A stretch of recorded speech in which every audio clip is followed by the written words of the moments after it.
All right. All right. All right.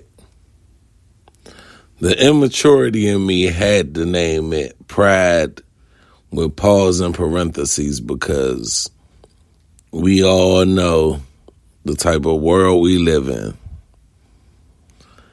I ain't got to say it. This is a men's podcast. So, man to man, y'all know why I had to put pause in parentheses. Now, I understand some of us are too mature and we don't play that pause game. But think about it. If I would have just left it up there as just pride, it could have got misinterpreted a certain way. Now, I got stuff I got to go do, so this might be like a 5-minute podcast today, maybe a 10-minute podcast, what have you. But I want to talk about pride. And I want to talk about why a lot of us fail due to our pride. I just got off the phone with an individual who had a bad experience. Sorry about this. I'm moving around and shifting around, so I know y'all can hear everything. But I just got off the phone with an individual who had a bad customer experience, like a bad experience as a customer, because the person who was rendering their services had too much pride. Had too much pride to admit that maybe they didn't know 100% what they were doing and how they were doing it. So they provided incorrect service and then had too much pride to take accountability for the inadequate craftsmanship of said service. Now, when I heard all of that information, I didn't think to come on here and use that as an example, because the reason I got on here to talk about pride is because I have noticed that, man, that's so, man, there's a lot going on. But I've noticed that a certain demographic of individuals have too much pride. And instead of leveraging said pride, they try to weaponize the pride or wear the pride as a badge of honor. The funny part about life, I know. I shouldn't even be yawning, but oh well. Y'all, I should have just named this I'm Gonna Yawn, the podcast. The podcast where I yawn every episode. Whatever. I don't want to take it away from what I'm trying to say. What I also notice about this pride thing is like, it is definitely a demographic thing as well. Like, sometimes we're too proud to admit any vulnerabilities. And pride, like, you could be so proud that you're scared. You know what I mean? You don't have to understand what I'm saying right this second, but at some point, just let it sink in. You could be so proud or so stubborn to not want to risk vulnerability or looking a certain way or being looked at a certain way or being susceptible to appearing as less than you are, that pride normally doesn't work out. I'm going to say something extremely controversial before I get off of here. Extremely. So if y'all hear it, y'all hear it. But you know what I've noticed? I'm about to say it right now. You know what I've noticed? A lot of people have a secret problem with interracial dating, right? It's not like a major problem, but it's a secret problem. It's like oh man, you actually you actually went to that side. Really, I don't know how many white listeners I have, but I don't know how many black listeners I have. I don't know how many listeners I have in general. Like, when I talk about interracial dating, no offense to my Latin community, but y'all are excluded from this conversation. Because nobody has a problem with if anyone starts dating anyone of the Latin aspect. No one has a problem when anyone really even starts dating someone of like an Asian aspect. Interracial dating only becomes a problem when it's black on white.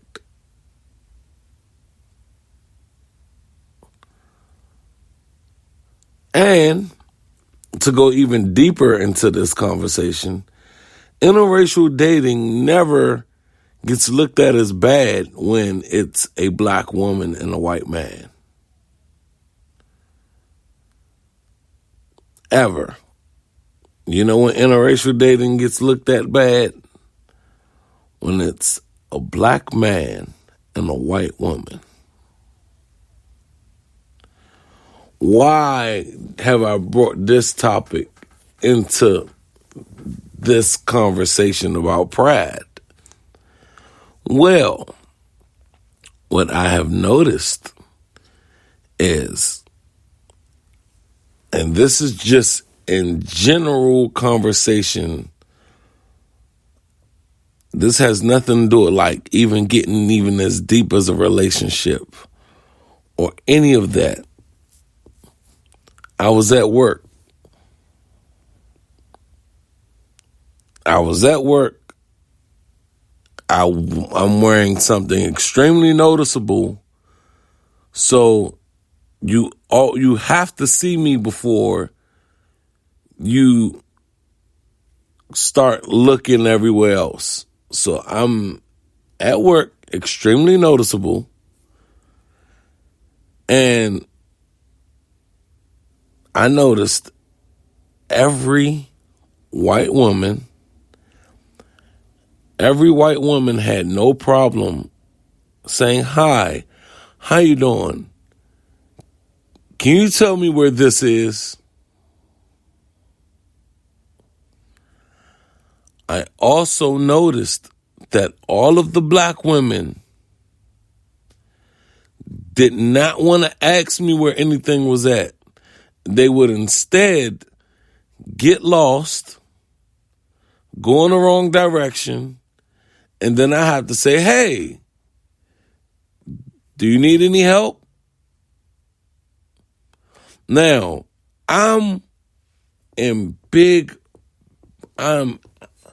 for one, I am a large man. I am large, okay?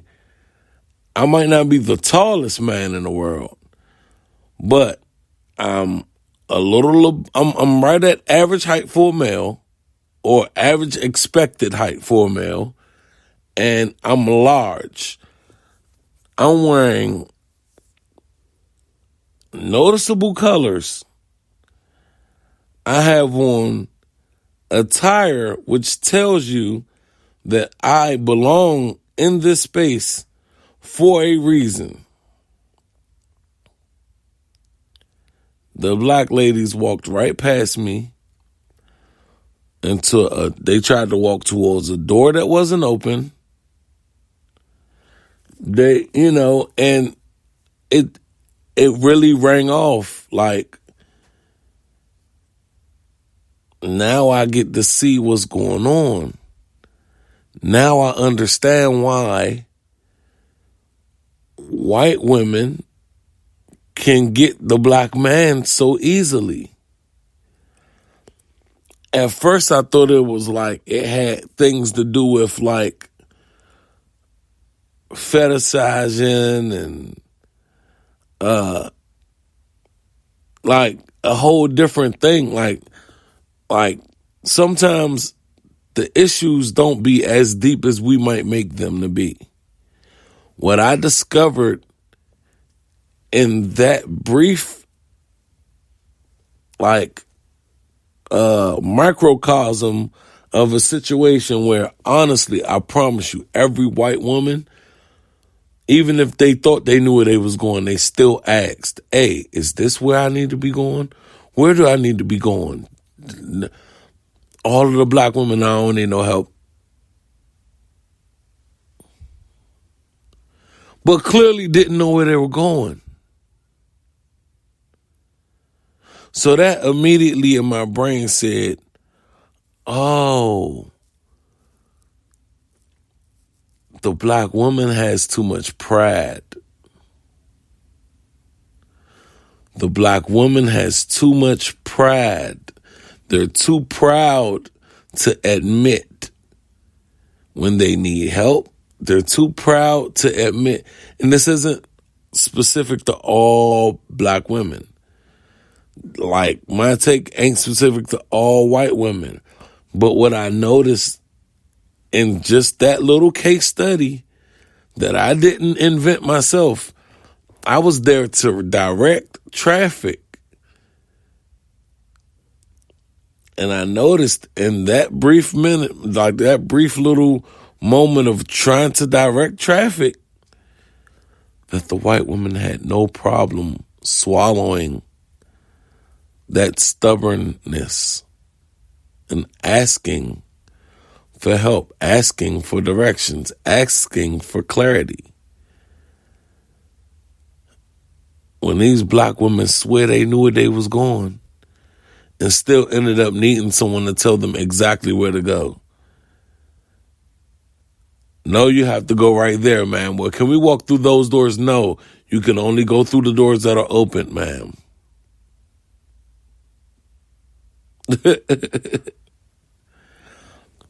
When it did all that to avoid asking a question. I don't want to make this gender specific.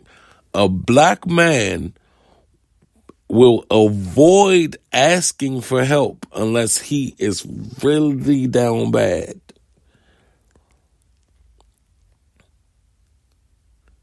It's a different level of pride, but it's so proud that it's embarrassing.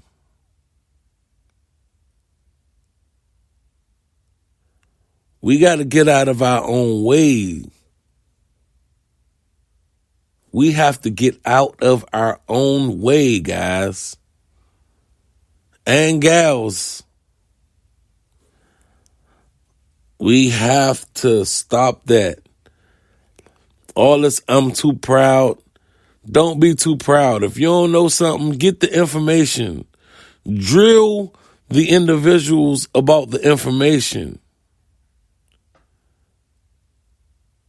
Like, real talk, though. Real talk, though. Like, don't be scared. Don't be scared, man, because all that pride feels like fear. And guess what? It's okay to have that kind of pride, but you got to know when to turn it off and on. Look, I'm going to swallow my pride and da-da-da-da-da. For perfect man, I ain't going to go through no more examples. But all I'm saying is, I understand how there are so many interracial couples with the white woman and the black man. Because you know why? They know when to swallow that pride. Hey, you know what? I want to see what's up with him. I'm going to swallow my pride. I'm going to swallow what I might think in my mind, and I'm going to give this a shot.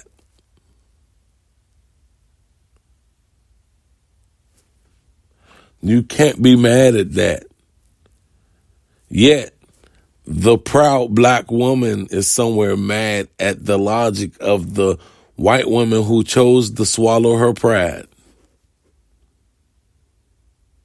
She will be judgmental of that white woman who chose to swallow her pride.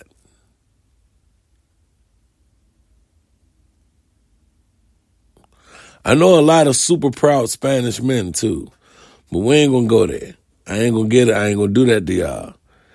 I ain't gonna do that to y'all. Sometimes y'all don't want to ask for no help until it's like, oh man, I really need this help.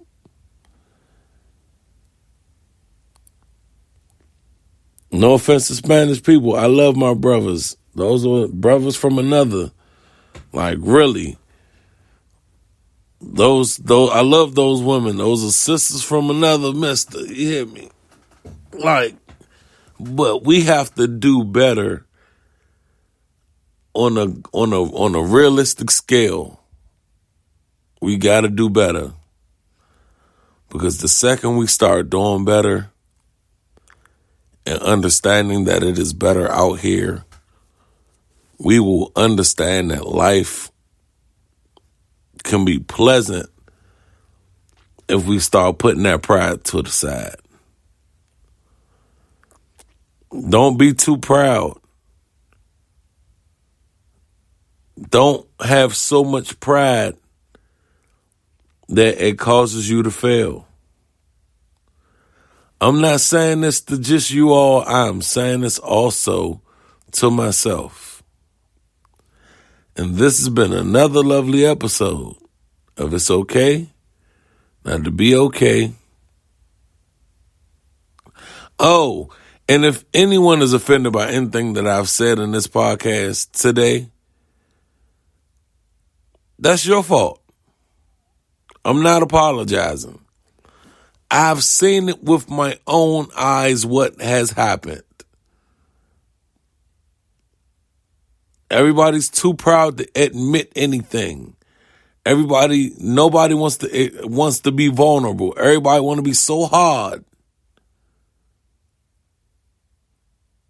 that you get exposed as being something other than such. Too proud to admit you're wrong. Too proud to admit you need help. Too proud to admit that you're struggling with something. Too proud. This is like, we gotta do better. This is a PSA to anyone that can hear my voice. As raggedy as my voice sounds today, we have to do better. Pride comes before the fall.